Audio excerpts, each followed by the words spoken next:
going to be Taylor Huff and how she recognizes the space in behind to find the playmakers like Mackenzie George and Jada Thomas up front. Starting 11 for Kadani McAlpine coming over from USC in his first season in Athens. Look out for Danny Murguia, who was inserted into the starting lineup end of August, and she's done nothing but score and produce. Yeah, a player that's sneaky fast, can really run the channels. I think she's Georgia's most creative player by far. Her ability to be dynamic, make dynamic moves in the box today will be a key component to Georgia's attack. It's been a solid start in the SEC for Georgia. 8-4-1 the overall record, 2-2-1 in the SEC. I'm sure that Coach McAlpine would like to increase that win total, but he will, I would imagine, as the years go on. Coming over from Southern California, the 2016 national champions with the Trojans. And for Tennessee, it's a guy that has been there for a long time, though not in this role. Previously, the associate head coach under Brian Penske. Joe Kurt, who worked with goalkeepers when he was in Knoxville, starting all the way back in 2007. Some excellent names. Lindsey Romig between the pipes tonight. Shea Yanez, Julie Eckel, who has a slew of Tennessee goalkeeping records in terms of the career. And very excited to see him get that head job, albeit not so early on when you think about it, Marion. When Brian Penske made that late move to Florida State, Tennessee almost had to scramble a little bit and made a terrific choice in hiring Joe Kurt. Absolutely. I think that all of these players would have been a little disheartened if Joe Kurt hadn't been the successor of the very, very popular Brian Penske. So you see turnover, but comfortability still there with Joe Kurt at the helm. So we are getting set here for Tennessee as Jada Thomas, who is now after a goal today for Riley Mattingly Parker in Alabama's blowout win over LSU, now tied with Parker for the SEC lead. 11 goals on the season. And for Jada Thomas, second at Tennessee all time, 7 behind Kylie Rossi's 43. We are set and underway here in Athens. White uniforms for the home team, Georgia. And it is the road orange for Tennessee. Here's Ellie Gilbert spinning out of some trouble. Tennessee can open up this space as Georgia's going to try to not give them too many that far up the pitch, because their front two in Mackenzie George and Thomas, who we just mentioned, arguably two of the best in the conference. Rebecca Warmer inserted into the starting lineup last game as she tries a long one. And Lindsey Romig will have a goal kick.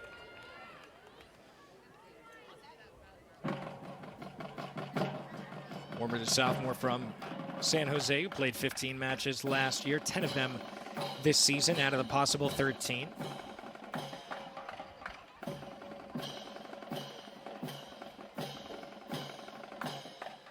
Already some strong pressure up top.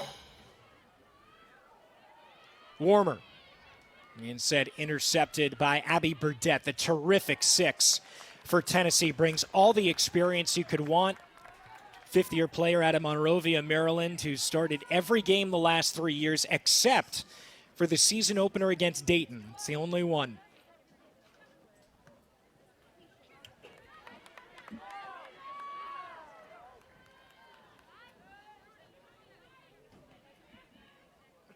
Murguia.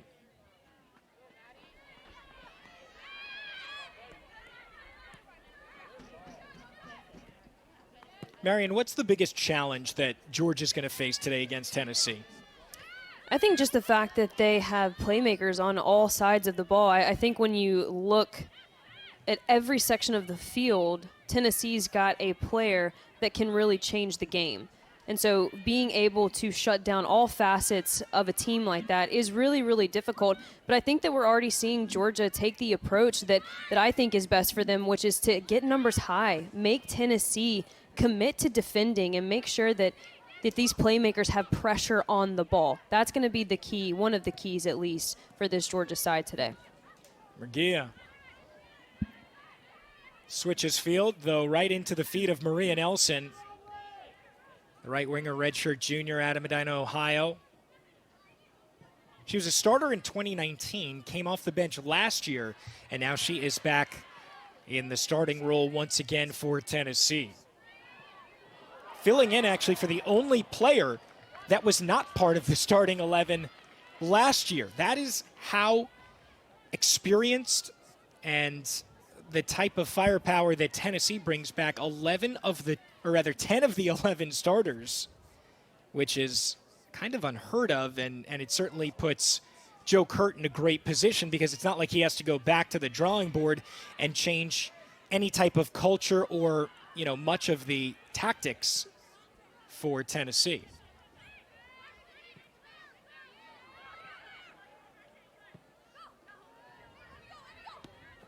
The only player that graduated was Ren French, and that's who Nelson has stepped in for. Everybody else right back there in Knoxville. Good turn by Jordan Fusco, one of the 2 10s in this 3-5-2 formation.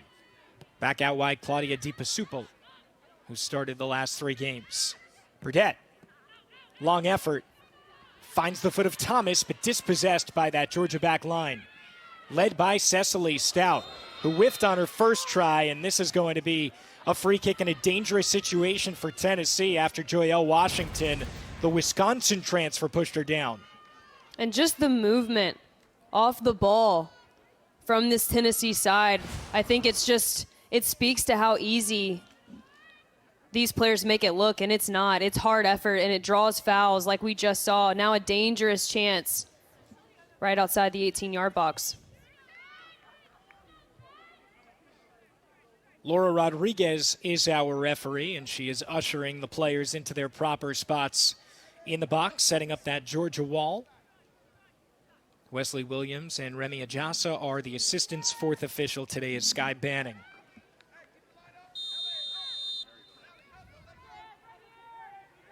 Huff's going to take it, drives it straight into the wall.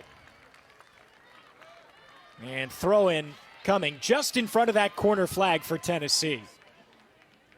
Huff's a good person to find, though, the reigning SEC Freshman of the Year, and Joe Kurt said she has only continued to improve. No sophomore slump for that young lady. Huff with 4 goals and 5 assists this season.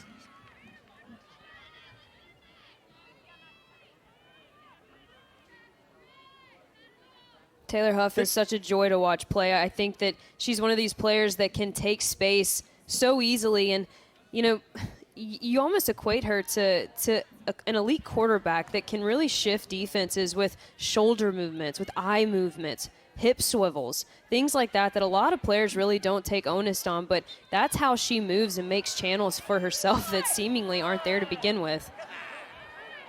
Quick restart for Maria Nelson.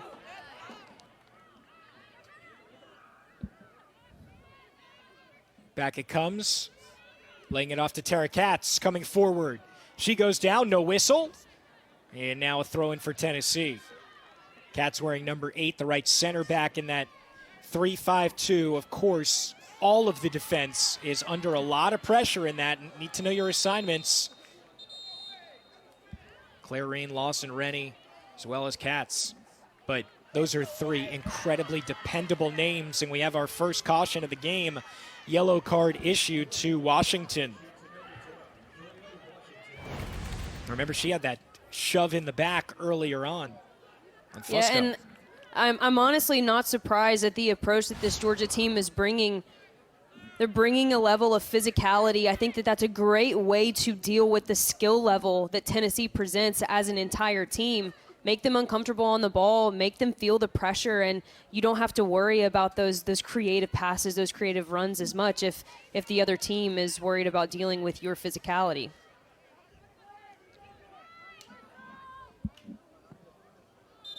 DiPasupol. And a whistle.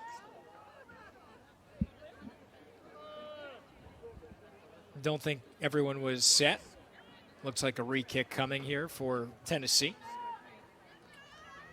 So Joyelle Washington with this yellow card picked up in just the 7th minute.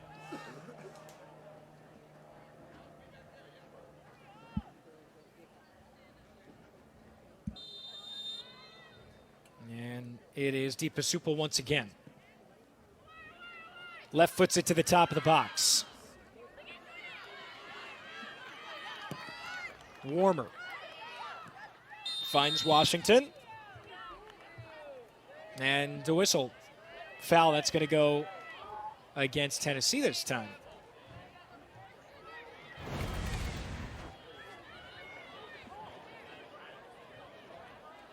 So a little tap in behind from Fusco that was late. Referee tried to give advantage, wasn't there, called it back for the foul. And Liz Beardsley will get us back underway. Terrific keeper for Georgia. Bulldogs have only conceded 10 times this year. Last season, they gave up 19 goals in the SEC. 9 of them on set pieces. They've only conceded 6 through 5 games so far. And Kadani McAlpine said it was so hard to shut SEC teams down, especially this year when there's so much parity. And it just seems like a goal here and there is a big difference. As Tennessee goes on the attack, pushing out wide to Jada Thomas, and the flag goes up. He was so excited that we even brought this up because when we talked to him before the Florida State game, Marion, he was definitely interested in improving this defense and making sure they concede less when it comes to the SEC. But 6 goals through 5 games allowed this year, he said they're starting to not think. They're starting to play a little bit more, and when you're talking about a new system, I mean, that can make all the difference. And hey, as simple as it is, you concede less goals, you typically win more games. Logic certainly stacks up. Yeah.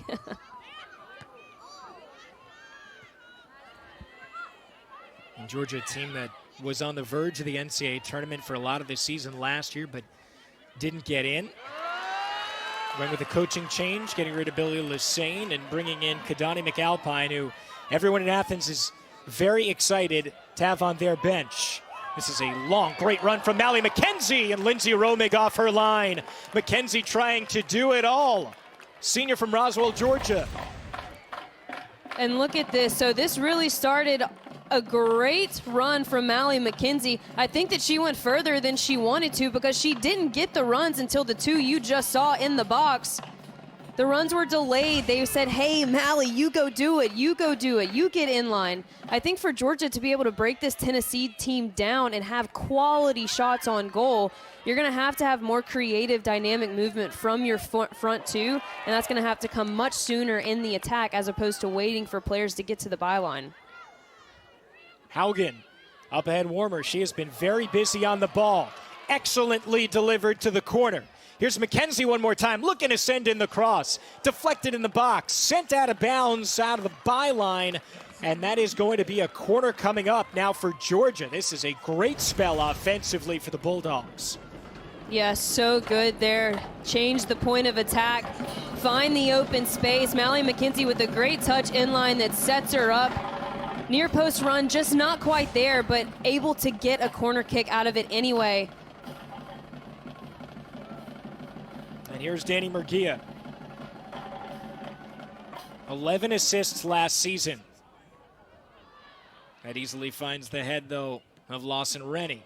Sent back in. Washington couldn't get much of a touch on it at all if she did. And Romy gathers. I like that from Washington, though, making sure she stays right in line with the very last defender. Sometimes on corner kicks, when you have kind of that recycle, it allows a lot of struggle with visibility from the goalkeeper. So stay on that last defender, see if you can get a touch, a little flick on. Taking a page out of Jada Thomas's book there, maybe. Cecily Stout, captain, 3-time All-SEC, wearing number 24 in white for Georgia.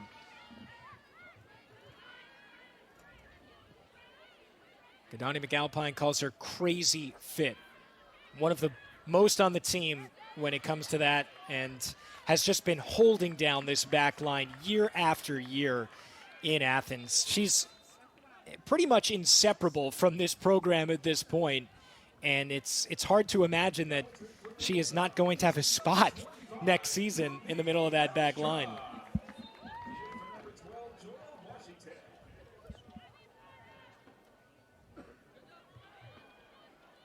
Georgia with their first sub, Ruby Hellstrom, transfer from Washington. Beautiful flick DePasupal is there in pursuit, though, for Tennessee, and Katz clears the line. Look at this high line by Georgia. You would imagine that could certainly make them a little bit wary of the counterattack. But they have had the bevy of the possession so far. Haugen. DePasupal catching up. Late ahead, just well in front of the run by Warmer. You can definitely tell that Georgia has watched the Missouri film, because I think that when you go back and look at that game, Missouri versus Tennessee, you saw Missouri take this kind of, let's sit in approach. Let's be compact in the middle of the field. And at this level, oftentimes teams just aren't disciplined enough to do that for 90 minutes. And Missouri really played the better stretch of minutes when they pushed numbers high like Georgia, and they forced Tennessee to turn their back to their own goal and commit numbers to defending.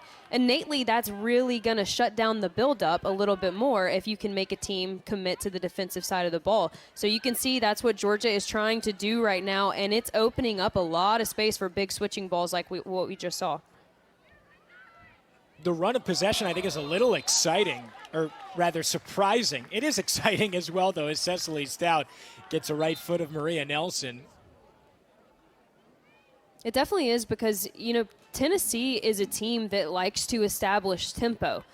So I think what Georgia did is they came out and they said, hey, let's be physical early. Let's make it uncomfortable for them to have the ball. And that has seemingly backed Tennessee off a little bit. That plus the commitment to defending. Murguia. Long effort by Murguia one more time. Headed away by DePasupal.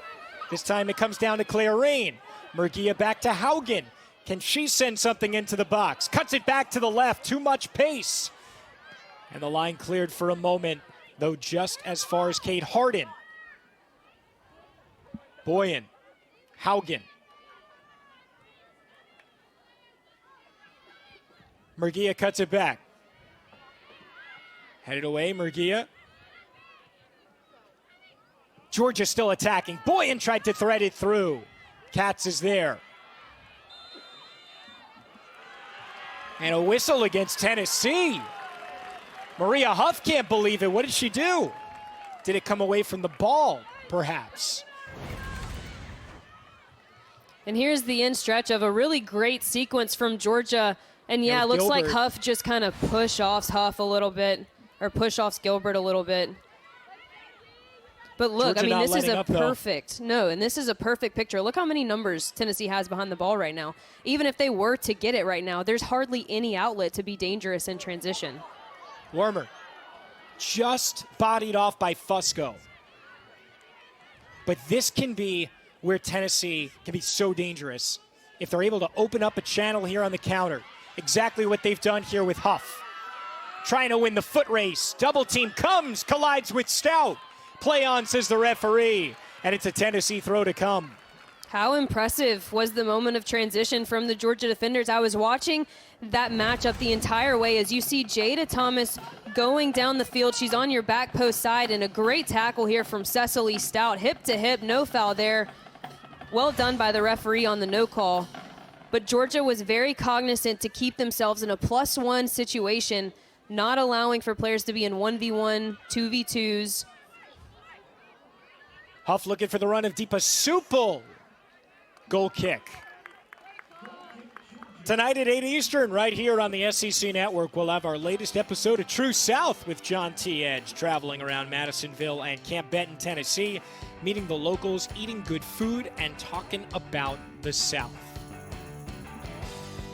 Not to be missed, True South actually nominated for a James Beard Award back in April.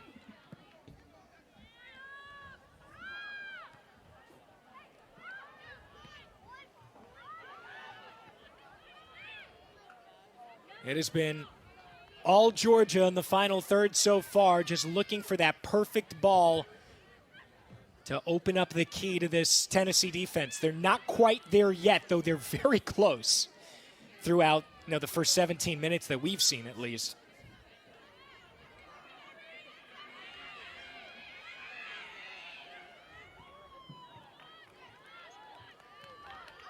Is it just this higher line, Marion, and putting more pressure on the Tennessee defense? Yeah, I think one comes from the commitment to getting numbers forward.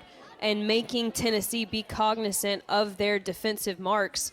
But I think that also comes with the innate physicality that Georgia likes to play with. Again, it makes Tennessee uncomfortable on the ball, forces them into some decision-making that they otherwise wouldn't make. Murguia flipped ahead. Here's Hellstrom. And no one home for Georgia. Ruby Hellstrom, after 4 years in Washington, transferred into Georgia to play for Kadani McAlpine, certainly knowing him from the Pac-12 days. 2-year starter with the Huskies. Flipped ahead Thomas. She's got pace and strength. Beat her defender to the byline, earns a corner for the Vols. And that right now is where Georgia is giving up the space, right? So as you push numbers forward, innately there's going to be some space in behind. Jada Thomas does well to find that space, makes a well-timed run, earns herself a corner kick, and actually had a free runner in Deepa Supal on the backside.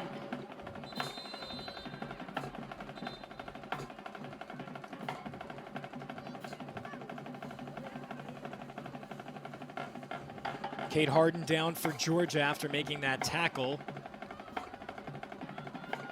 Needed to, because as you mentioned, Marion, if Thomas was possibly able to get that low cross in, could have very easily been 1-0 Tennessee, but Harden, who has also been a mainstay in that lineup this year, one of the center backs, along with Morgan Hart, just a freshman, and she'll get some help heading off of the pitch.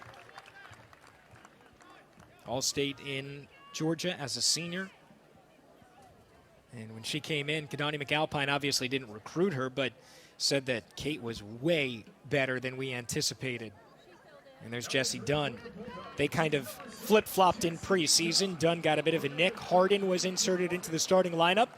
And so, member of the SEC all-freshman team last year, Jessie Dunn, will sub in to that central defense.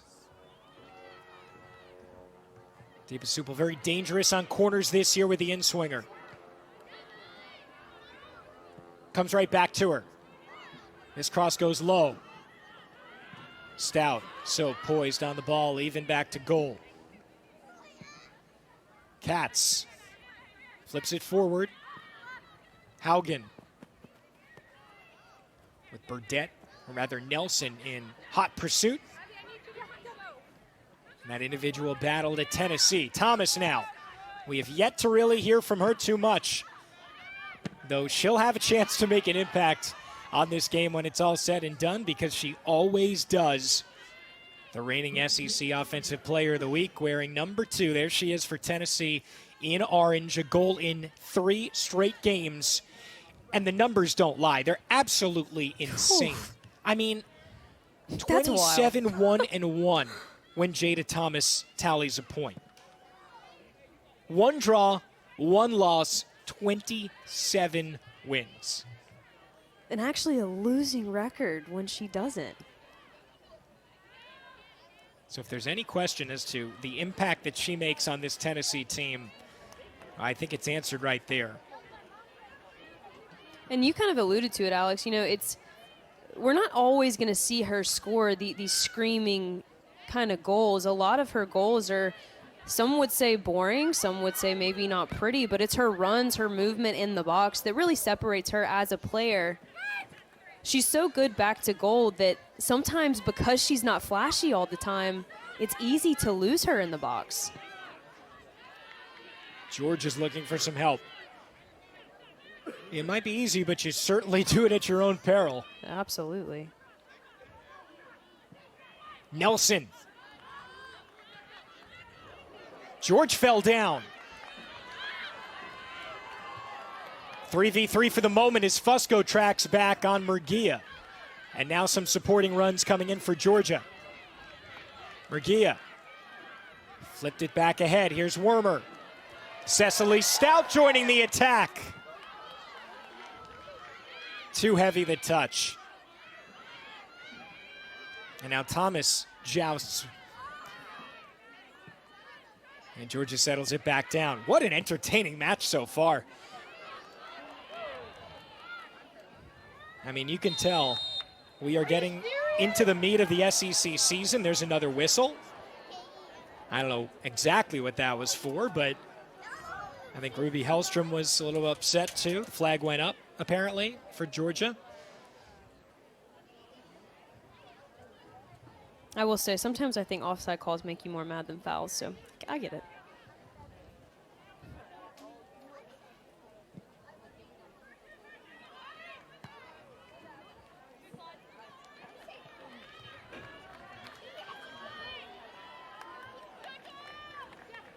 For Georgia, a team that is in great shape at the moment to get back to the NCAA tournament for the first time since 2014. That was 3 coaches ago now under Steve Holman. And Georgia 43 RPI, not bad. They're looking for that signature win. And yes, you beat anybody in the SEC this year. It's pretty much going to be a great win in terms of RPI. 10 teams are in the top 51, which is a mark that not many conferences can rival in the entire country. But you want that name, you want that ranking next to the win. Georgia yet to find that. Yep. But they've got plenty of opportunities. This could easily be it here at home. And if you're going to make the NCAA tournament, you're going to have to beat a team like Tennessee at some point. Mackenzie George rolls out for a corner for Tennessee.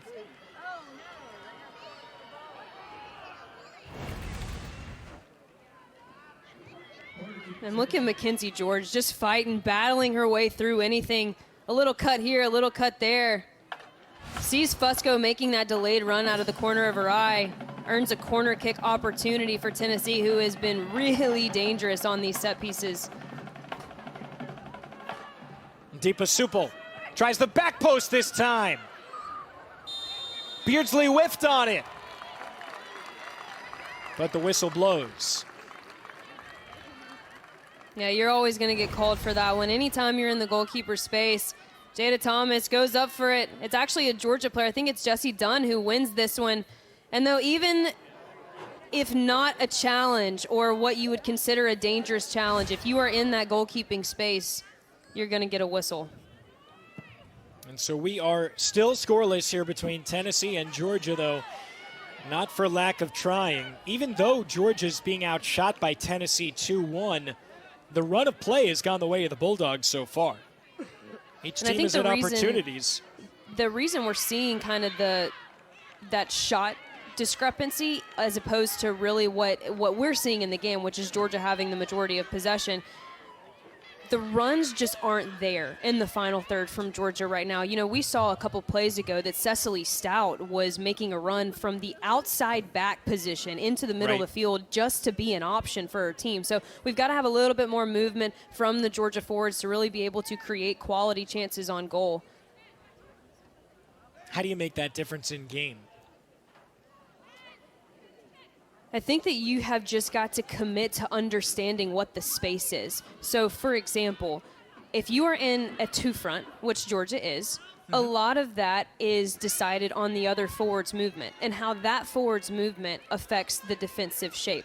So if you are a forward that has checked to the ball, if that defender goes with you, where's the space now? Right where that defender just left. Innately, if that defender doesn't go with them, play their feet because there's no one to them. They can turn and then they can combine that way. So it's all about understanding what movement is doing what to the defensive shape.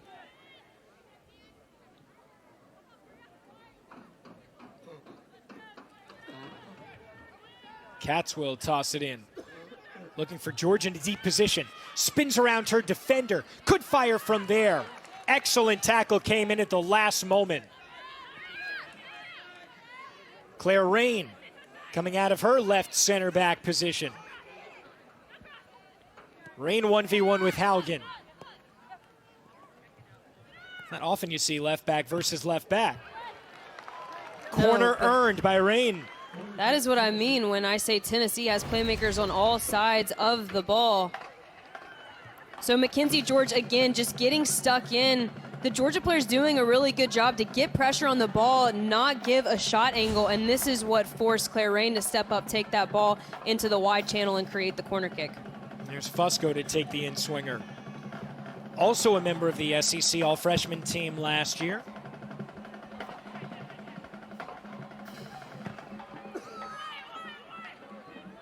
Back post. Kept in.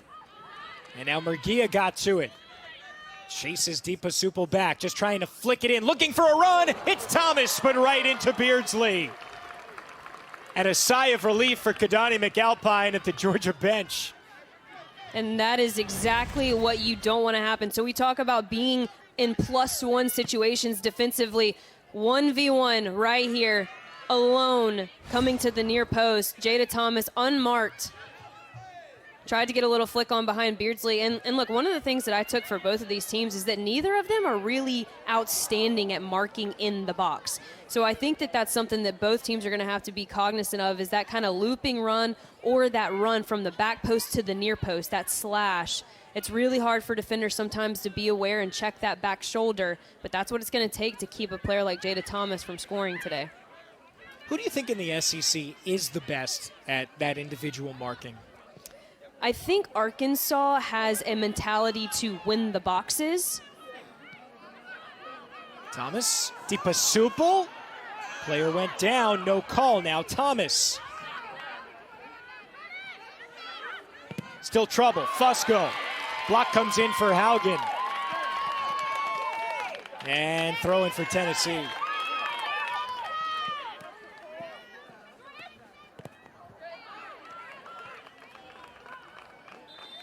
This is going to be a throw-in for Georgia.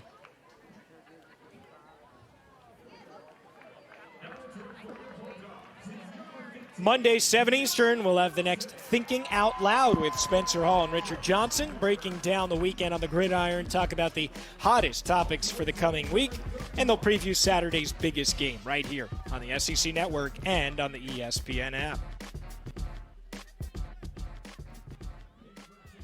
Every Sunday, we take Marion's temperature. How's she feeling about Georgia football? Are we through the roof in terms of excitement at this point? We somewhere in the middle? No. I mean, let's be real. For the first half, we looked bad. I mean, like, we got it together. Yeah, but it's a 60-minute game. That's how We're long better it takes. than we were last week. I will say that. Yeah, probably the week before, too. But you know what? Back to number 1 in the new AP poll. Because Alabama had a bit of a, I hesitate to say slip up, but they won. Not convincing, and I think everybody can see how valuable Bryce Young is. Back to the pitch, Tennessee on the move once again. Give and go with Huff. She has a run from Deepasupal if she can get there. Instead, tackled away by Boyan. What a vital one it was. That's too much from Burdett. Maria And Nelson. you can see that Tennessee, the more that you let them establish that tempo, that rhythm, the more confident their playmakers get on the ball, the more combination play you see, the harder they become to defend.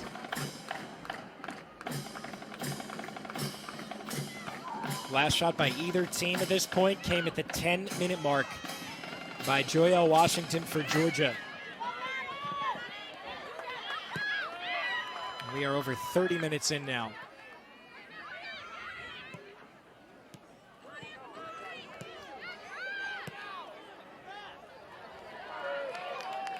Hellstrom. Deepasupal 1v1. Back it goes, Tori Penn. Can she ignite this offense as she sees her first action of the game? 3 goals and an assist for number 31 in white. Penn, who scored 6 in her career so far.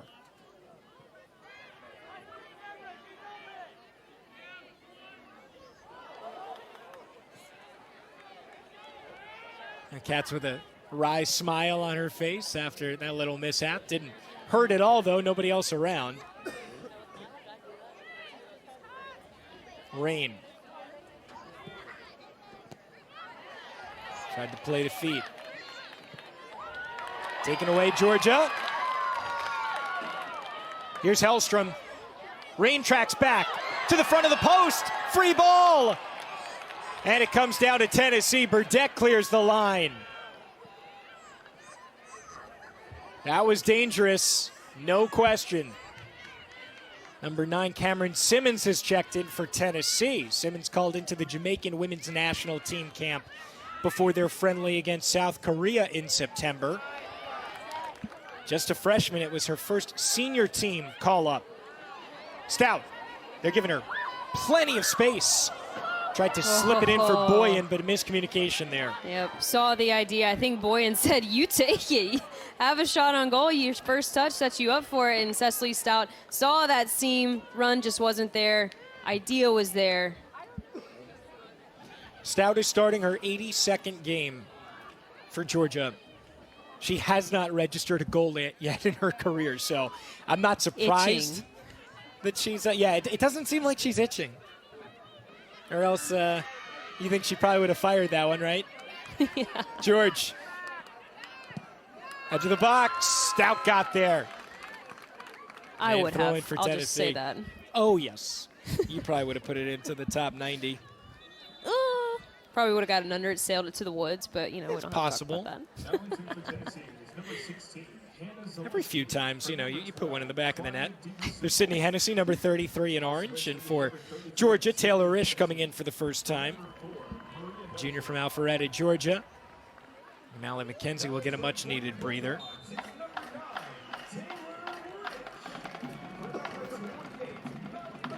Risch has 3 goals in her Georgia career this year.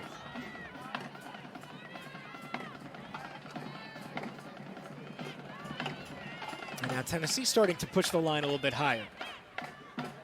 Look how crowded that midfield is, though, for Georgia. I mean, there's space on the channels if they can switch the attack.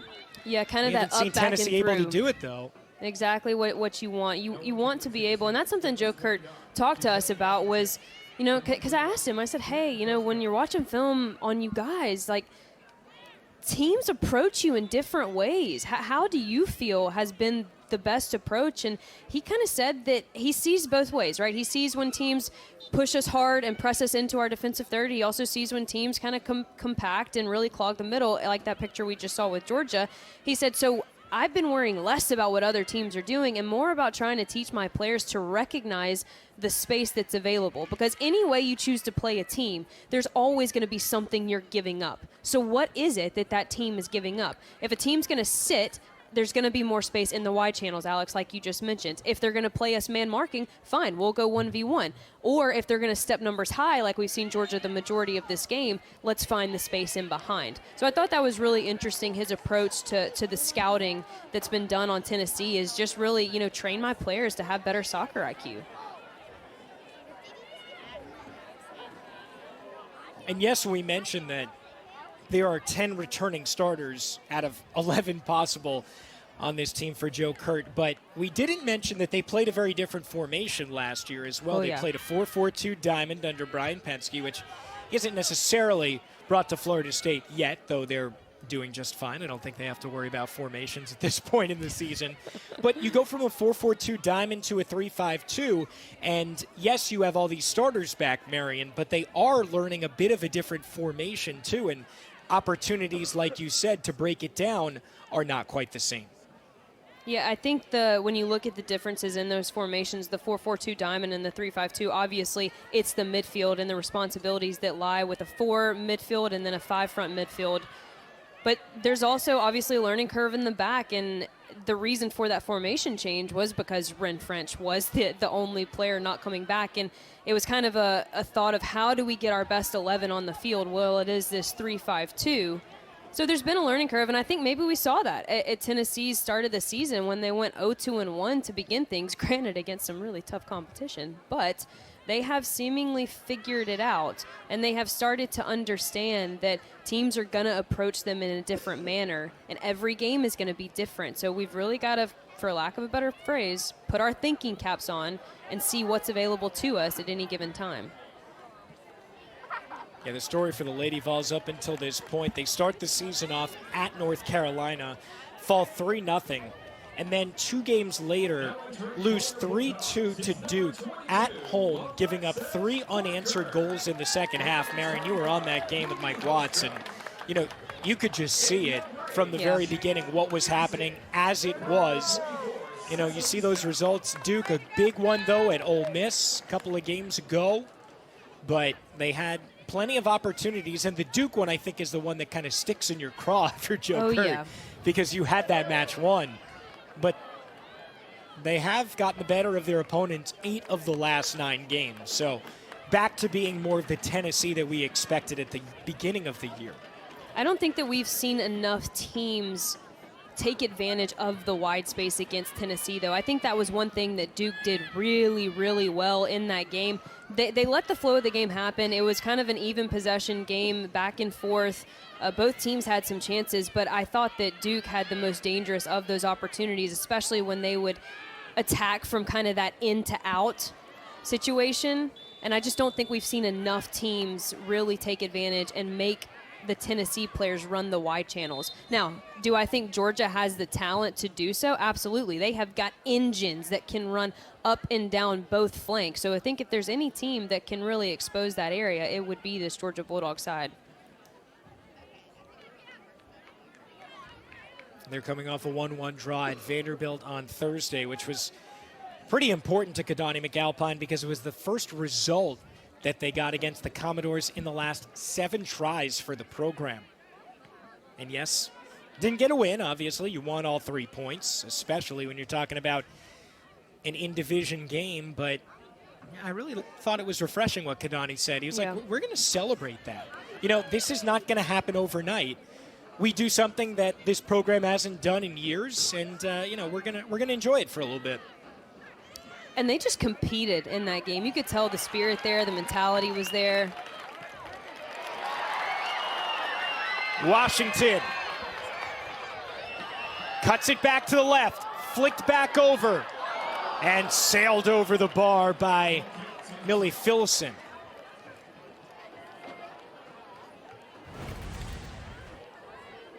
Here we go. It's starting from the whole thing. Jesse Dunn really stepping up. And look at that looping run on the outside. Opened up all of that space. And instead of shooting this one, tries to play it, and then it's Philson who just gets underneath it. But what a buildup. That's the kind of dynamic movement from the Georgia attackers we need to see more of. Pulling off your defender and opening up a clear channel for your midfielders to play into.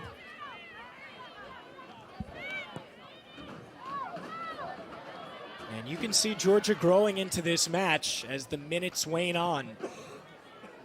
More and more confidence, especially playing here at home after traveling on a Thursday night. And I think they can sense Tennessee is a little bit vulnerable at this point in the match.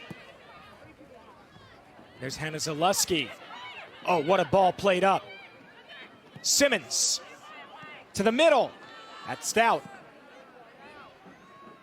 Giselle Washington, number 29 in orange, gets it right back in the feet of Georgia. Romig all the way out to clear it. Yeah, she's a footballer too, Lindsay Romig. 22 career clean sheets, 3rd most in school history.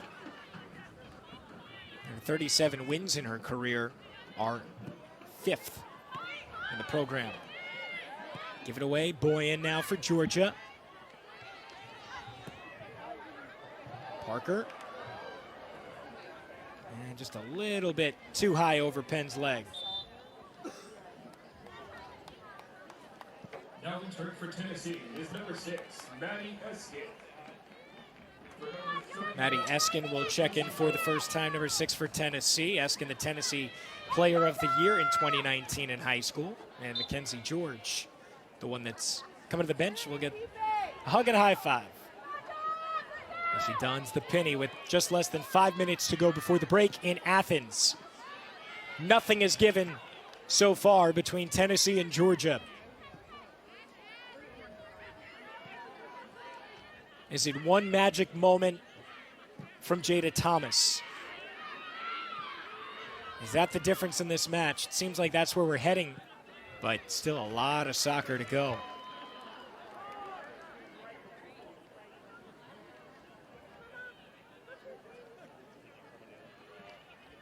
Do you feel, Marion, like both of these teams are starting to settle in a bit more and taking some more chances?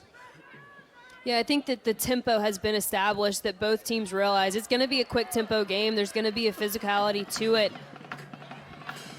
And it's maybe not going to be the prettiest style of soccer, but there's going to be moments that are available. When can you take advantage of the breakdown? Because as both of these teams start to push numbers higher and the game gets bigger, we are going to see more advantageous situations in the attack as far as numbers go.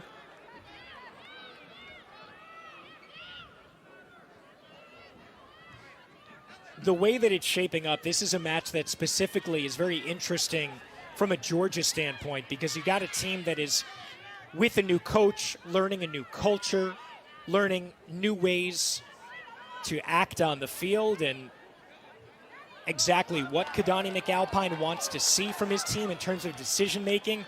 And they're learning on the fly. Haugen centered in, a collision in the box, and cleared away. That might have been a foul, too. But an excellent opportunity for a moment for Georgia. And again, exposing the wide channels. It's Madison Haugen. Just two teammates running into each other. Honestly, you have to appreciate the commitment to trying to get that one in. But what a ball in from Haugen.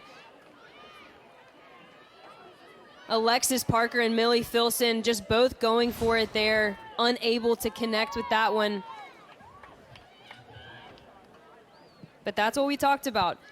Teams that can make other teams commit to defending will oftentimes find themselves in more advantageous positions in the attacking side of the field. And I think that's what Georgia has committed to in this first 45 minutes, is pushing numbers high, playing in the wide areas when possible, and keeping a lot of pressure on this Tennessee Volunteers team. Kidani is excellent in breaking down the game in very simple, easy to understand terms. And he used a sport analogy that I thought was really interesting, because it makes a lot of sense when you think about it, right, Marion? Okay. Yeah. I'll tell you about it in just a moment. Here is Georgia on the attack. Haugen.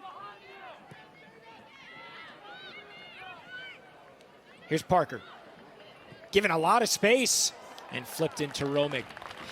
It was with football in terms of field position. You know, like, obviously it's going to be harder for a team to score when they start at their own 10-yard line than when they start at your 40-yard line. Right. And so it's about limiting the possession that they have deep in your zone, isn't it? Yeah, I mean, think about it like the red zone in football, right? The less time, most of the time, that you allow a team in the red zone, the more likely you are to win a football game. And it's the same thing here. And you have to realize that just like in football, there is going to be field possession changes, right? There is going to be moments that the game is strategically more on one end of the field than the other. And it's about dealing with those moments. But the higher you can create turnovers, the higher you can force teams into turnovers, the less likely you are to put yourself in a position where you have to build 90-plus yards out of the back to try and go score a goal. Take it from the 50 and go from there.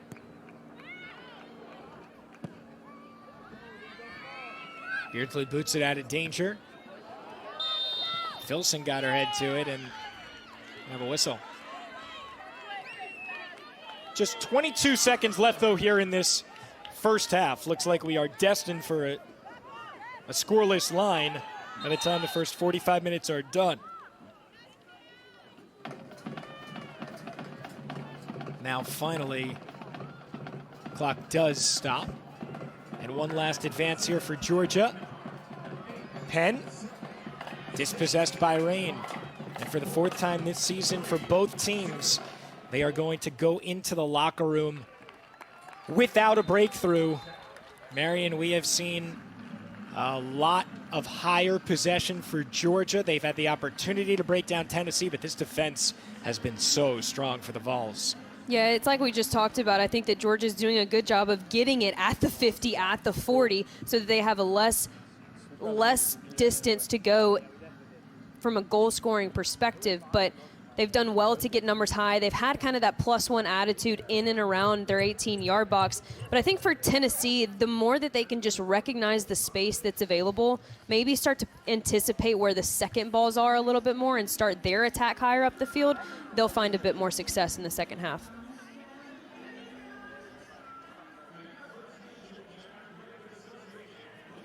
And so 45 minutes down, we'll talk to Georgia head coach Kadani McAlpine in just a moment and get his thoughts on this first half as they look to follow up their draw at Vanderbilt with a potential season-changing win over Tennessee. But still plenty of work to do, not only for the Bulldogs, but also for the Lady Vols, who are defending for a large portion of that first half.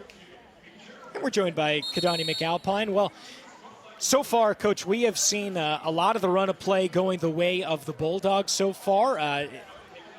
Options in the box, though maybe some runs you would like to see different. What'd you make of the first 45 minutes? I'd agree. I mean, I thought we did a good job of starting the game the way we should have. I thought we learned our lesson from the Vanderbilt game. We started very slow in that game, and this game we got some good movement, but we've got to make some better choices in that final third, get some actual power shots to test the keeper a little bit, and/or Mally had a good ball to roll across.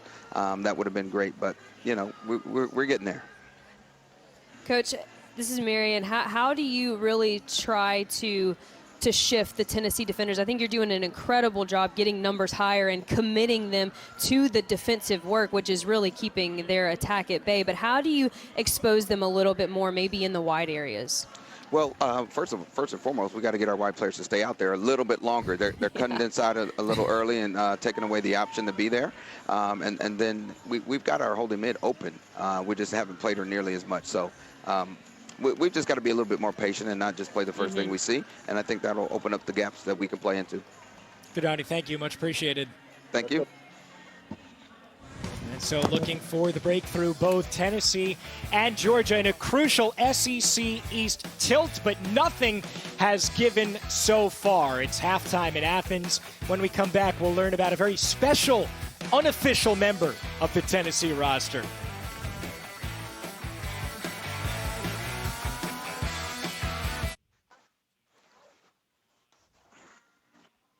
I guess you don't necessarily have to be a Bulldog to be a Bulldog fan here at the half. 0-0 between Tennessee and Georgia, joined by the Lady Vols head coach Joe Kurt. All right, we're scoreless at half, 45 minutes down, Joe, and we saw Georgia have some great opportunities at times. You guys just haven't put it together in the box yet, though. What did you think of the first 45? I think it's a competitive game like we thought it was going to be, and it's about the middle third, and can we get possession and connect something going forward? We've had some moments of that, and we've given balls away in the middle third, and they're quick to counter. We knew that, so got to take care of the ball in the middle third. Our transitional moments, we got to be better on both sides. When we win it, getting ourselves in good angles, and then making sure we get good pressure on the ball. All right, thank you so much, Coach, and we like the beard, by the way. Keep it. A little light moment. I'm talking about that on the Zoom before the game, Marion. She liked the beard. I don't blame her. Well, I hesitate to call these highlights because we really haven't seen much. Maybe more of a first half summary. A lot of missed opportunities here for both teams offensively. Yeah, I agree. We've seen a lot of just kind of floating balls in the box, but my question has been to who, right? That's been kind of the question of the first half. I think we've seen a lot of transitional moments, like Coach Joe Kurt just mentioned. This was perhaps the best sequence of the entire first 45 minutes. That looping run, it was a center back, Jesse Dunn, coming up to win that one, and Millie Filson just gets under it. But I think that Joe Kurt made an important part. You've got to look to get possession of the ball if you're Tennessee, because you are a team that likes to establish tempo. How they're going to do that, though, is dealing with Georgia's physicality and anticipating the second ball a little bit more and seeing if they can't start their possession further up the field.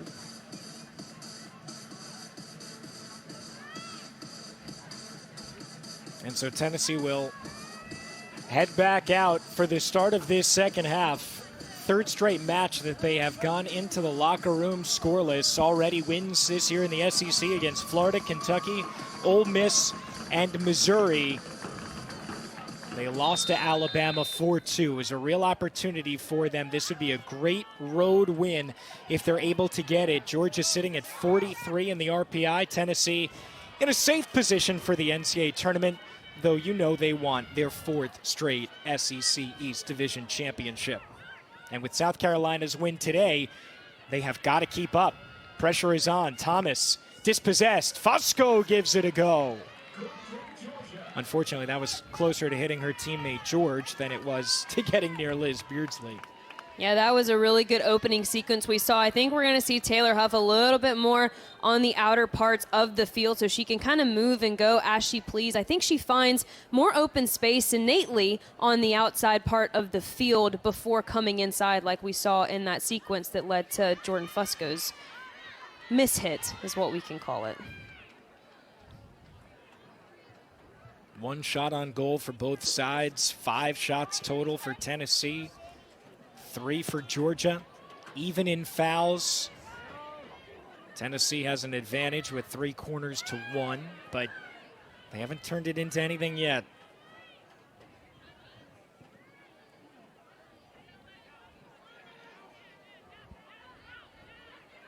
Thomas putting some pressure on Jessie Dunn. We have yet to see Kate Harden come back in the match after going down and being replaced by Dunn in the first half.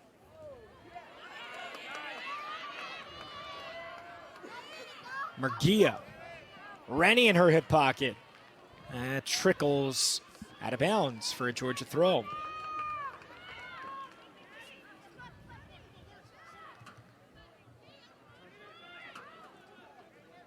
Murguia.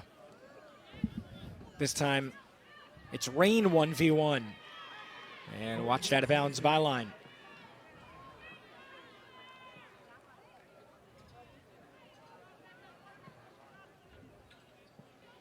Now, this is not the sign that Georgia was looking for as Kate Harden crutches her way back over towards the Georgia bench.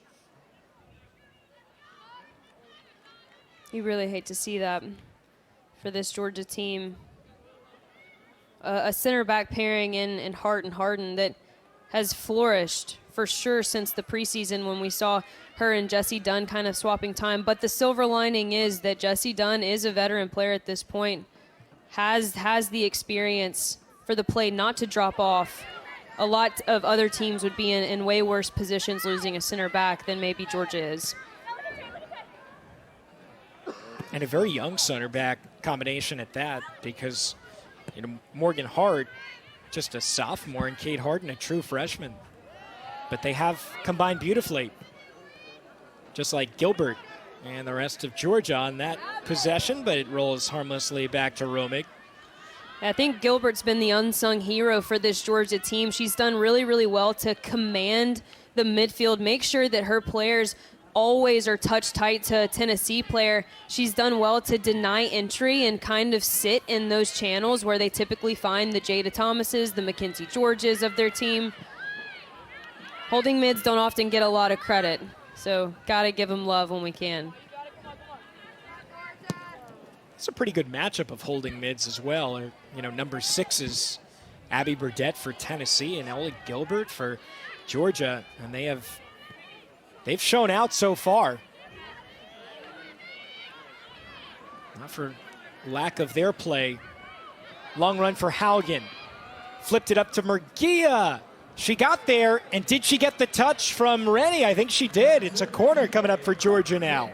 Second of the game. And it's Haugen again. The Georgia outside backs are making some waves in the attack today.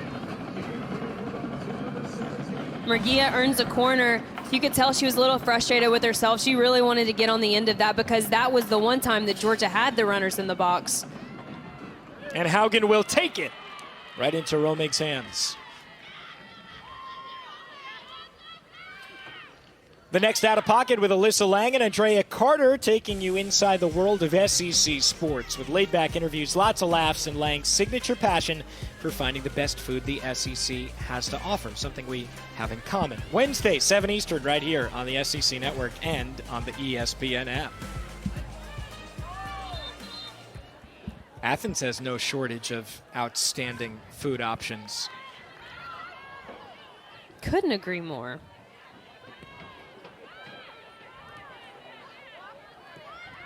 Though that's really something that many SEC towns share. I would say. Most of them. Stout with Burdette. She wins that tussle. Katz has looked pretty direct so far.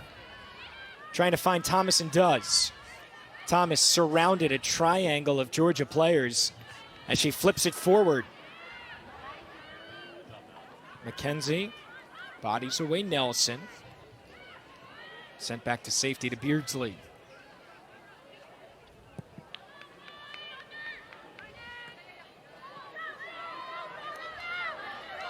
Every SEC match on a Sunday afternoon has finished so far. The last one's to come to a close. Number 9 Arkansas, no problems with Darren Ambrose's Vanderbilt Commodores. 2 goals in the first 4 minutes, including one for Anna Pottigill and one for Ava Tankersley. It was the only cross-division match. Everyone else was in division, just like this one, both Tennessee and Georgia in the SEC East. Also in the West, Auburn taking down Mississippi State, as I believe we mentioned a few moments ago, and second straight loss for Mississippi State. You wonder maybe if the growing pains for James Armstrong are starting to rear their ugly head as the offside flag goes up. It honestly seemed like the Bulldogs couldn't do anything wrong, Marion, at the beginning and through the middle of this season, but maybe things are changing towards the end.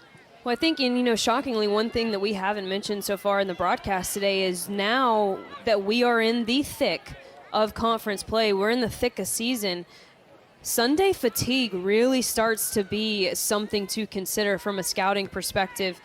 And Sundays are hard. You're kind of hitting that mid-October vibe. I remember talking to the Auburn head coach, Karen Hoppe, before one of the games we called for her, and having kind of that aura about the locker room where exams start to get a little bit crazy, your schoolwork starts to get a little bit heavier, holidays start to be kind of on your mind, and you get really in the swing of doing the same mundane things over and over again, and it gets tiring. And so I think that maybe what we're starting to see is just the fact that recovery is going to be a key component. Which teams can recover best? That's going to be a really important part to how teams do down the stretch. There's Ellie Gilbert being looked at by trainer Kelly Sitch. Gilbert is someone they certainly cannot lose, a sophomore from Atlanta who we have talked about just holding down the middle of that defensive midfield, and she'll have to wait to re-enter. She's the real deal. Kadani McAlpine giving her some opportunities to get some coaching in as well. And Gilbert just took one off the face after Thomas. Yep. Cost of doing business sometimes. Deepa Supel lifts it into the box. Thomas couldn't corral. And a foul eventually called on Tennessee as that stops the attack. So Jada Thomas, Cecily Stout, and Haugen gets a little bit underneath it, and you see Jada Thomas just clips the front of her cleat, it seemed.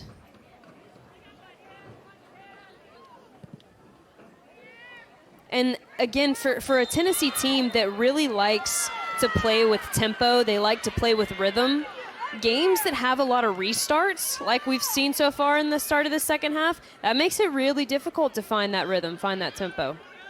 Yeah, there have been many of them, so back-to-back after the goal kick.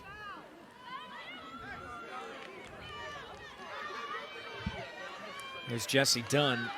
Tennessee players were pleading with Laura Rodriguez.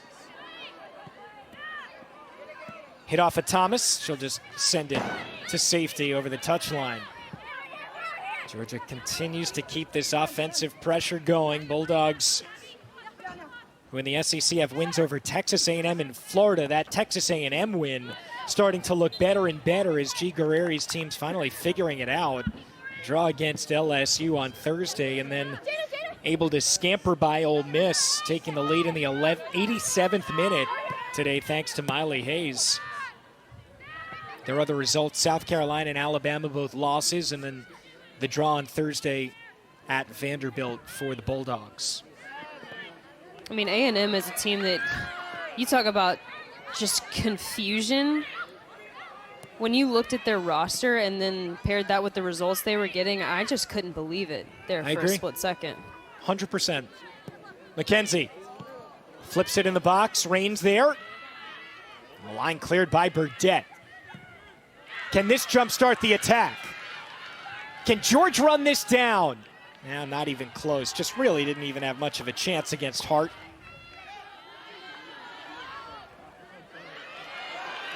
Penn. Just a little bit behind the run of Murguia, or they had her. Absolutely. Penn intercepts again. And a Tennessee throw-up coming.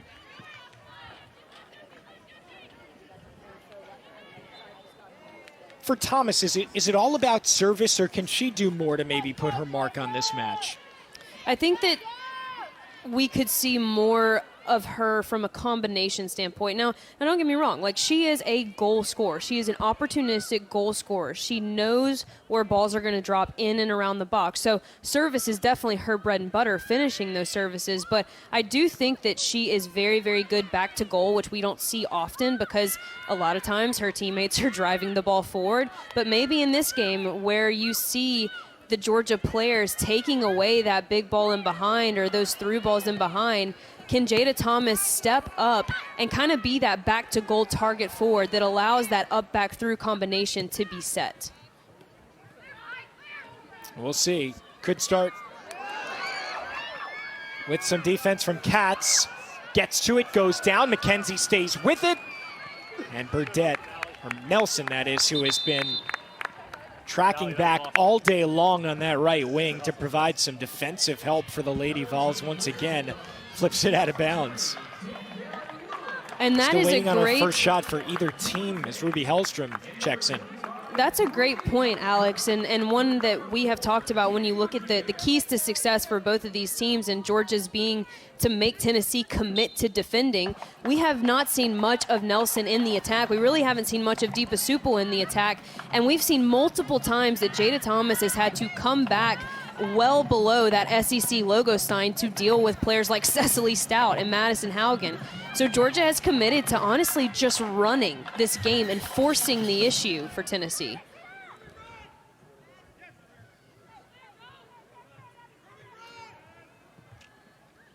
Into the 58th minute now. This is right around when South Carolina scored their goal against Kentucky. 55th minute, Barry slotted one through for the third straight 1-0 win for South Carolina. I mean, we know they're going to be stout defensively. And when you talk about, Tennessee's upcoming schedule and what they have even after Georgia, they still have to play South Carolina. So a chance for the East to be won in that match. Haugen with George tracking down. Fusco, she can pull from there. Didn't hit it. And you saw how cheeky Jada Thomas was. She just pulled off the defender a little bit, already anticipating the rebound if Liz Beardsley had to make a save. Danielle Lewin shoves down Tara Katz. Laura Rodriguez says no change, no whistle. Katz. And ushered out of bounds by Stout.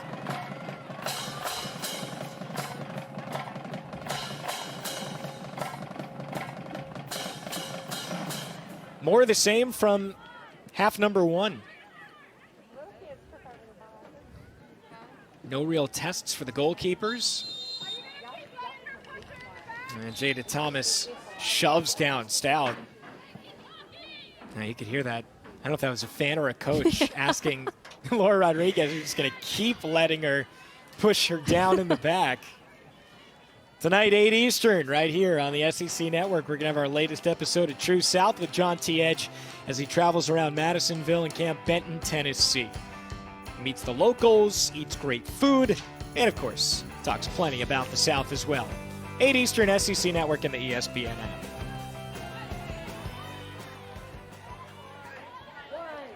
What do you think that we have to do to let them give us a guest appearance on that show? Like, who do we have to talk to?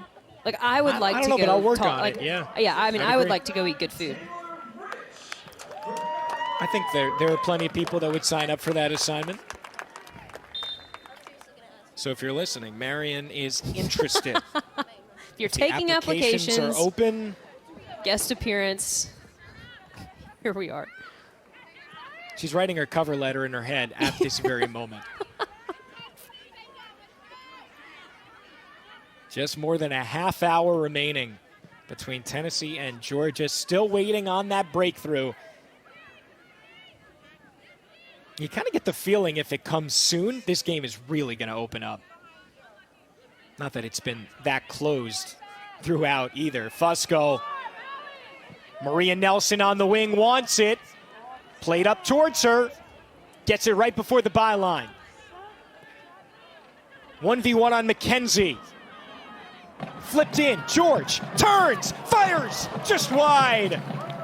Beat Beardsley, but beat the post. Best chance that the Lady Vols have had all afternoon. No question. What a good change of point that came from Jordan Fusco. And it's Nelson on the right side playing this ball in. And Mackenzie George just so good back to goal. Gets on the half turn. You saw that little step, like I'm going to my right, I'm going to cut to my left. And honestly, with the rotation of that half turn, her hips continue to go, and that's what pulled that ball further left than the goal frame. But what a chance for Tennessee. And George has an assist in 3 straight matches. She was looking to find the back of the net herself.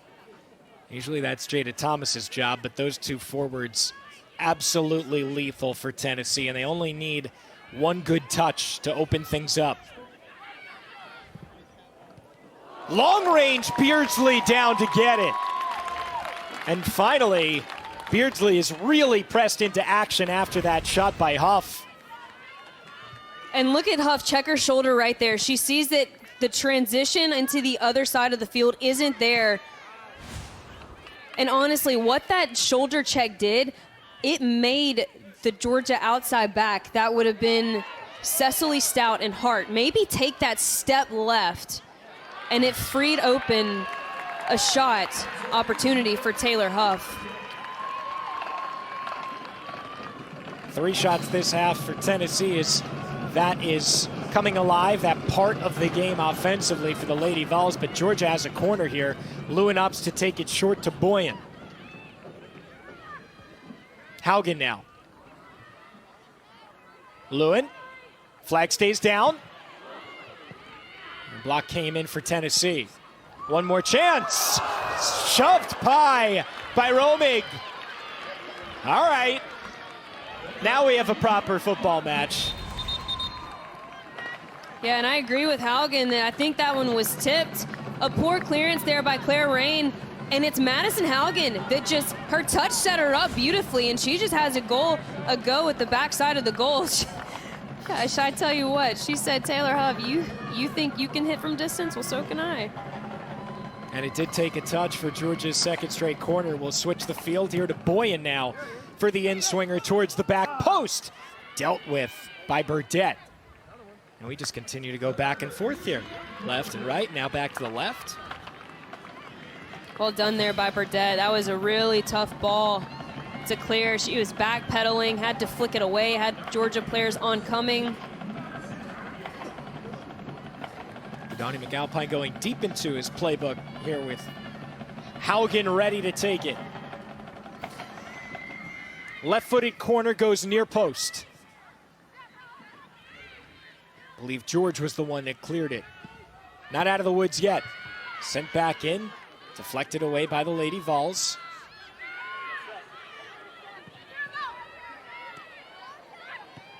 Stout.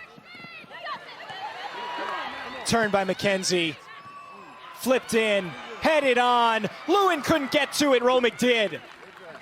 Just walled off by Claire Rain. Things have changed since Danielle Lewin checked in. Oh, she is a spark plug off this Georgia bench. There's no doubt about that. A great move here from Malum. And then it was Hellstrom that gets the initial touch, and Alex, like you said, Clara Rain just going body to body with Danielle Lewin to protect her goalkeeper, allow her space to make that save. Lewin, the sophomore from Lawrenceville, Georgia, has ignited something in this Bulldogs offense after Tennessee had the spell recently with those 3 shots. Since the 60-minute mark, each team now with 2 shots apiece as the match seems to be creaking open just a bit. And we've established now at this point in the game that both teams are going to have their stretch of possession. Both teams are going to have their stretch of momentum. It's not going to be a one-sided match. But now we go back to kind of what Kadani McAlpine was talking about. How good can you be, to use a football analogy, in the red zone, right? How good can you be in the box doing your 2-minute drill? That's what this game is going to come down to. Both teams and coaches know this one is certainly in the balance and the ramifications that it could have as we get deeper and deeper into this season. Georgia is absolutely not out of the SEC East running either at this point. They sit on 4 points. If they can take 3 here, get them up to 7, that would put South Carolina and Tennessee right at the top with 9, but Georgia not far behind either. And so you see the standings. Vanderbilt sitting on 7 points as well. They played Arkansas, so no chance to earn division points because only in division games are the ones that contribute. But there is no doubt how this match, if Georgia's able to get a win, could absolutely change the balance of the rest of the year. Cool, calm defending from Lawson Rennie. Burdette. She's pretty confident on the ball, too.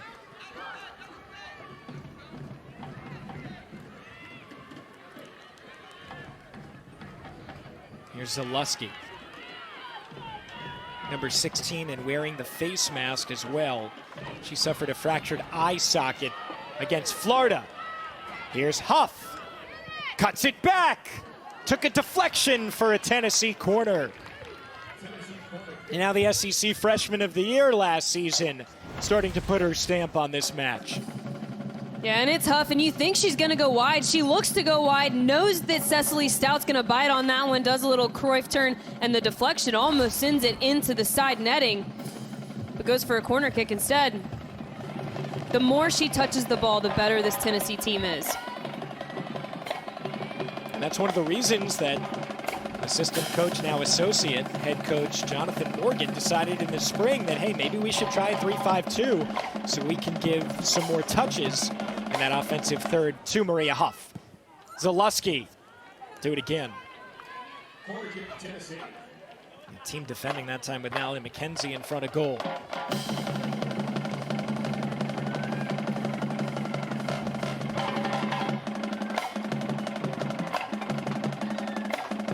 Coach Morgan now the trusty lieutenant, and Joe Kurt. Everybody got a promotion when Brian Penske left.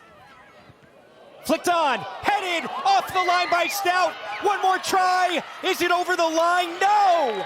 Saved off of it by a mix of Cecily Stout and Liz Beardsley.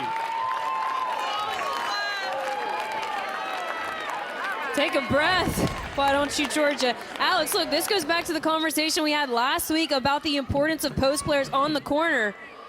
Cecily Stout doing her job, staying on her near post until her goalkeeper said clear, up. She did her role, she did her job, and she keeps this game even at 0. The last 15 minutes have just been spectacular for both of these teams. Back and forth. You really feel like a goal could come for either one at any moment. And it seems like the keys to unlocking each team's defense, kind of starting to be put in the hole at this point. No one's totally turned the doorknob, but I think we're getting close. 21 minutes to go.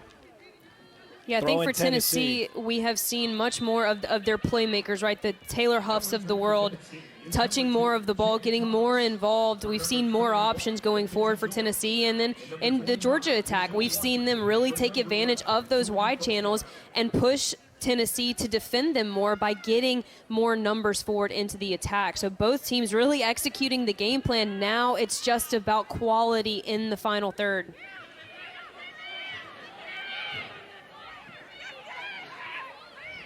Jada Thomas took a breather, but she just checked in for Tennessee.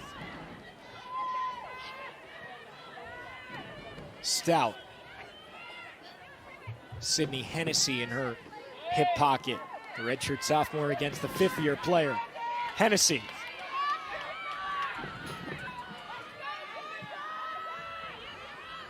Looking to fly it more direct. Lewin flicked on top. Romick came off her line. Doesn't hurt her, though.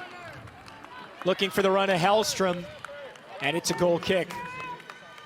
Yeah, Lewin doing well just to put that ball into a dangerous area, force the Tennessee players to retreat, and it's almost like Claire Rain didn't realize Hellstrom was that close to her. Maybe one more step, that's a little bit more of a solid chip over Romick's head. The space was available. Just shy of 20 minutes to go. And this season, the change in NCAA soccer, as Hellstrom was in a foot race. It was easily won, though, by Lawson Rennie. There is no overtime. So once we hit zeros in the second half, if it's 0-0, 1-1, no matter what the score, that is the result. So as of now, Georgia and Tennessee would each be coming home with 1 point in the SEC as well as in the SEC East. But again, there's time left. And now Zaleski is a bit shaken up. Yeah, she's incredibly tough, though. She fractured her eye socket in the first half against Florida. And Joe Kurt told us that she played 25 minutes after and didn't even realize what had happened. She didn't tell them until halftime. Her eye socket. I mean, that... Like, ow. That cannot feel good. Like, ow. And I'm not laughing at her injury. I'm literally like kind of humored that she waited until half to tell him, hey, coach, I fractured my eye socket.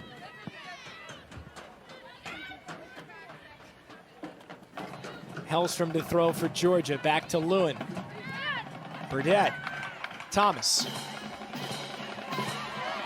Stout wins the individual battle. Thomas takes it right back. Stout got her foot in there one more time, and possession holds with Tennessee.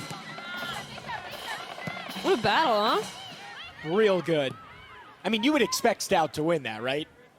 Honestly, I was kind of surprised that there wasn't a foul called once Stout lost possession that first time, but referee says play on. Yeah, when you're talking about, I mean, a true number 9. Yeah. And Jada Thomas versus Cecily Stout, who started this season right back. Now she's left back. I mean, it doesn't matter where she plays. She brings, you know, that defensive prowess that you'd expect those 1v1 battles to go her way. And with all her experience, being a fifth-year player. Hennessy. Flip through. McKenzie was trying to track it down for Georgia. Instead, it's Rennie.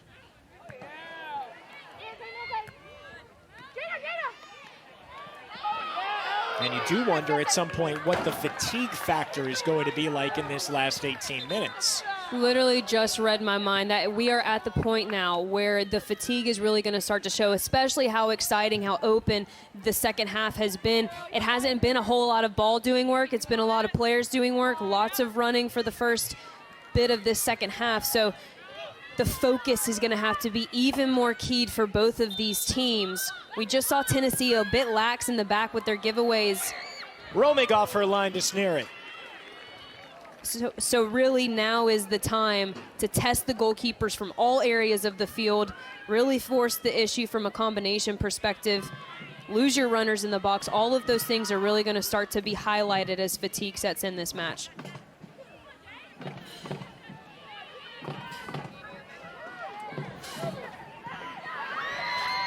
The one saving grace is that it's only 68 degrees right now in late afternoon in Athens. So it's not like the heat is playing a factor. But, you know, you talk about Georgia having to go to Vanderbilt, got home really late as well on Thursday night. Kadani McAlpine saying it was after midnight. And then, you know, Tennessee, yes, they did play at home. And yes, they did get a pretty big win over Missouri when it was all said and done 2-0. But then they have to travel for Sunday, and how does that impact them? Yeah, and that 2-0 win against Missouri, you know, that second goal came late in the game. So it was a pretty close match for quite the majority of the time. I think that both of these teams are probably coming into this game with similar fatigue when you look at the game played on Thursday and the travel needed for both.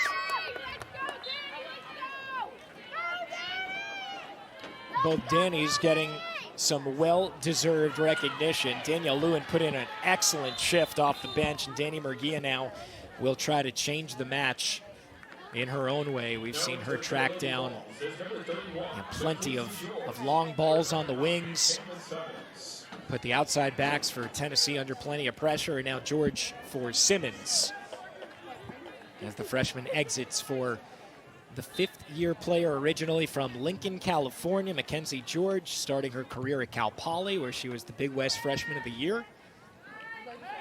Making a difference in the SEC. George is on the ball, poked away at the top, and it's a free kick coming up for Tennessee, just outside of the 18-yard box.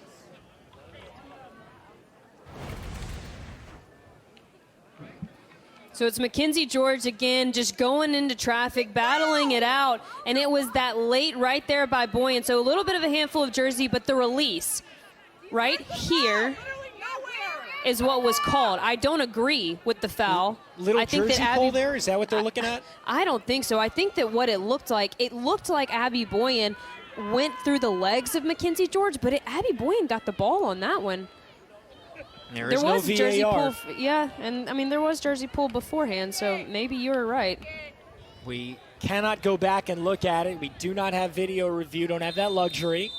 So it's Tennessee with a free kick, and it is Huff. And Shove wanted to do so much better, probably kicking herself there. Just did not challenge Liz Beardsley at all.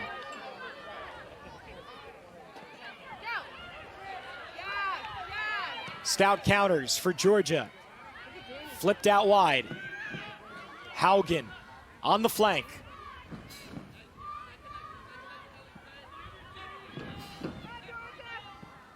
Risch. Wormer.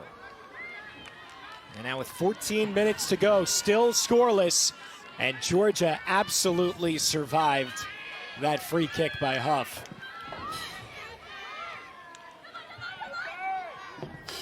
And still plenty of time, though, for both sides. Huff bodied off the ball by Stout. Watches it. And it is eventually going to be, it was almost expertly done, but it is a long throw-in coming up for Huff. Into the box. Here's Thomas. Turns, fires. Tapped away by Beardsley. Second try is in for Tennessee. Vols lead it as Deepa Supal cleans it up in front.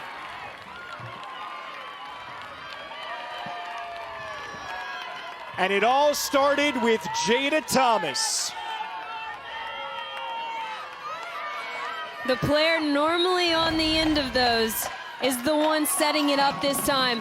Taylor Huff doing work on the sideline to earn that throw-in, and look how good and strong Jada Thomas is back to goal. Gets on the half turn, forces a tough save, makes Liz Beardsley go to ground, and then Deepa Supal on the backside. It was lost by the Georgia defender. We talk about the importance of marking in the box. Players score goals, space does not. And the rebound put in by Claudia Deepa Supal. Joe Kurt talked at length in this match specifically of winning the second balls. He was mentioning the midfield. But I'm going to throw that in there as a second ball off of the rebound. I mean, that was a perfect run by Deepa Supal. She realized where the space was and was just lost. Maybe another opportunity for Tennessee. Centered back, and Thomas has a second. rapid fire for Tennessee. Jada Thomas scores in her 4th straight match, and she is now the leader in the SEC in goals all by herself. You mentioned it, Alex. Floodgates have been opened. The one goes in. You set up the one. You tally the second. And who is it again starting this other than Taylor Huff? Mackenzie George, a nice little 1-2 combination play, gets the Georgia players on the retreat, forced to face their own goal. And it's a lovely diagonal ball to the backside. And the frustration from the Georgia goalkeeper evident, because you're just losing your marks. Both of those goals were loss of marks on the back post. And for a team like Tennessee that's got playmakers, that's got goal scorers, players like Jada Thomas, who you know goals like that are her bread and butter, cannot afford to lose those kind of runners in the box. And so Jada Thomas follows up Deepa Supal just 41 seconds after Claudia Deepa Supal put Tennessee on top. It can happen in a flash. And Kadani McAlpine and Georgia learning the hard way that, one, you cannot have a lapse after you're scored upon, and two, if Jada Thomas gets it in that sort of position, she will score. It's game over. Well, it's quite literally game over pretty much at this point, unless Georgia can mount some type of offensive flourish in the last 11 and a half minutes. I mean, that came at you quick. It did, and I think it's probably even more frustrating from the Georgia perspective when you think about, honestly, the quality performance this has been up to this point. I think that they have played Tennessee the best that I have seen any team in this conference play Tennessee. They really took the game to them. They made them defend a lot more than Tennessee wanted to, but that goes to show just how detailed you have to be successful in this conference. That momentary lapse to not do the small thing correctly of tracking your runner now has you in a 2-goal deficit. And it may seem cruel, but you know, when you face Tennessee with their attacking power of Thomas and George and Huff, if you lose them even one time, that can decide the match. And, you know, we saw it with even Deepa Supal on the rebound. You know, you lose her tracking back, and she absolutely buries it into the Georgia goal. And then in the very next sequence, you have Thomas running free in the box and just a gorgeous little flick in on the pass. And, you know, that's sometimes how it goes down. I mean, well, Huff can not only score, she's a fantastic she sets him up, assister too, yeah. And that's what when we talk about playmakers, in my mind, the definition of a playmaker is someone who can change the game with just a few touches, with just a few opportunities. And you look at Tennessee and the playmakers they have available. Taylor Huff in the middle of the park, right? We've seen her set up both of those goals today somehow. Jada Thomas, her runs, her movement in the box makes her a playmaker vertically.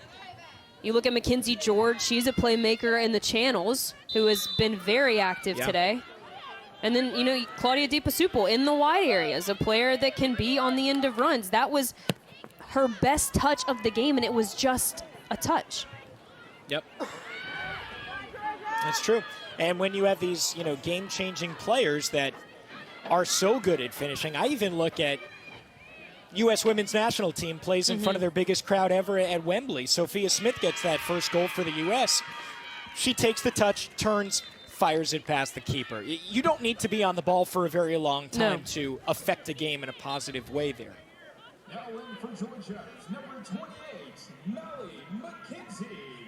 And so Georgia will try to find a couple of goals, steal away a point, but looking more and more like this is going to be 3 going the way of the Lady Vols, and they will keep up with South Carolina in the race in the SEC East.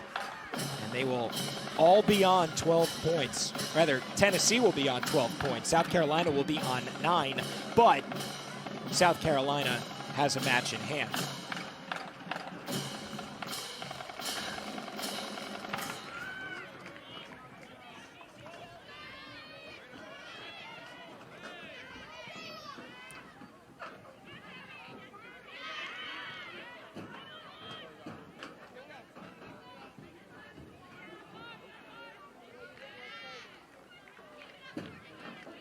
And so out of bounds for a Georgia throw.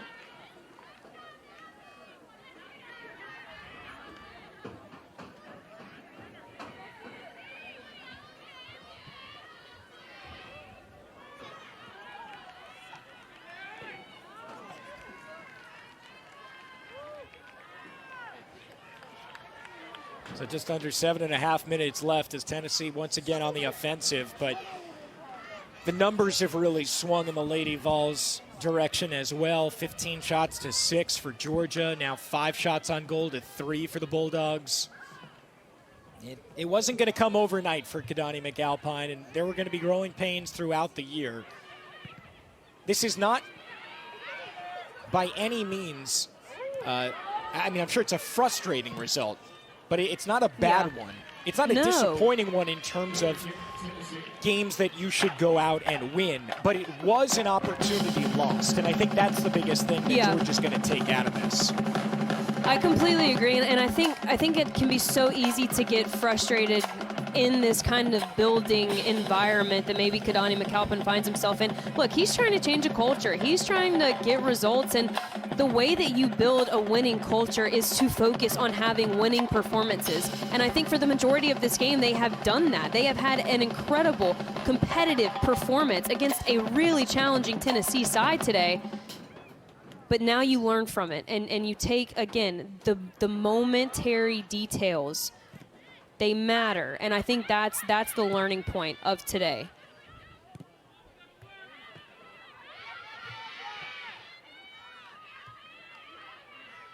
What did Tennessee teach you this afternoon? I think Tennessee taught me that they actually are a very determined team. I think earlier in the season we saw maybe a little bit of them being kind of expecting some results, not necessarily earning them. And I think that they have come today. They were challenged in that first 45 from a physical standpoint. You know, being on the ball, they were uncomfortable. I think from a run perspective, they were uncomfortable. And yet they came out in the second 45 still composed. They dealt with a really, really open game.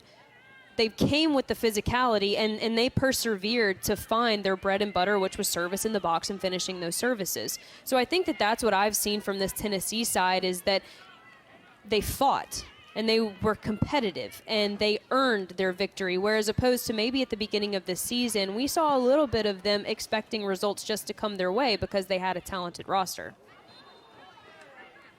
And maybe even in some respects, yes, I think we can all agree that Alabama at this point is kind of the class of the SEC, at least in the results that we've seen, though Arkansas is certainly making a point to be back up there near the top themselves. But after they got kicked in the mouth against Alabama, Tennessee did, losing 4-2. Now they're going to have won 4 straight matches.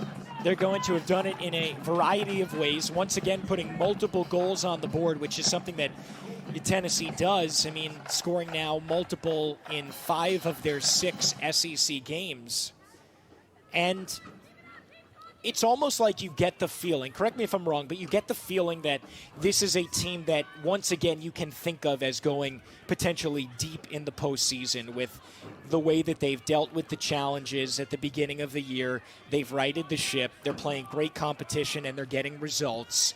And it's not like any of the talent has truly changed from last season's run where they went to the round of 16 and I think could go even further this season.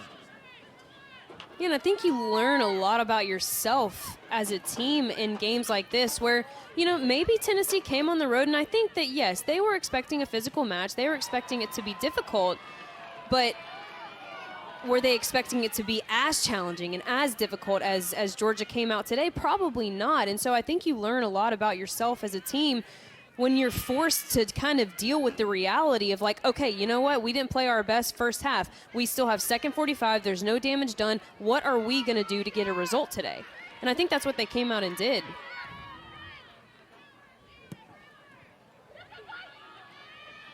Three minutes left as George holds it up. Because the other thing, too, is, you know, in this game, you are rarely ever going to have your best game every game.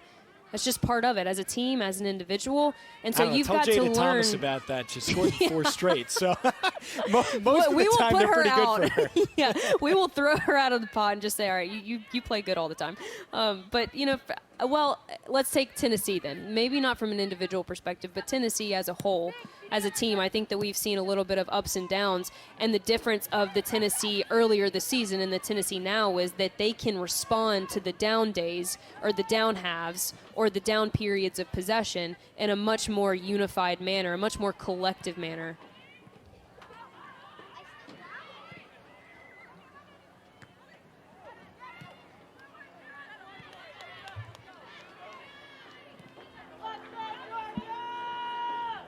Hennessy. Back to Cats, and Tennessee can play a bit of game management towards the end of this second half. So they'll move to 9-3-1 overall. And that'll put them 5-1 in the SEC, sitting on 15 points. And still very much in the mix. Someone's going to have to beat Alabama, but it's looking more and more like that matchup between Tennessee and South Carolina on October 23rd. So that is in a couple of Sundays. Circle it on your calendar because it seems like that might be the one that decides who wins the SEC East and who takes a top 2 seed into Pensacola in the SEC soccer tournament coming up at the very end of October into early November.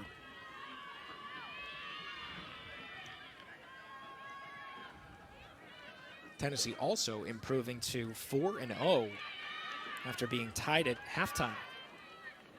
1 minute remaining in the second half.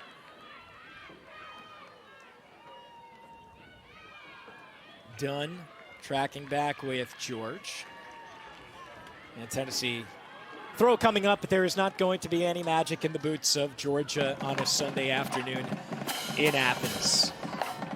Maybe a bit of a disappointment, I'm sure elation though for the Lady Vols. Coming in at the latter portion of the SEC schedule, dealing with fatigue, dealing with a stout Georgia defense, but coming away with 3 points nonetheless.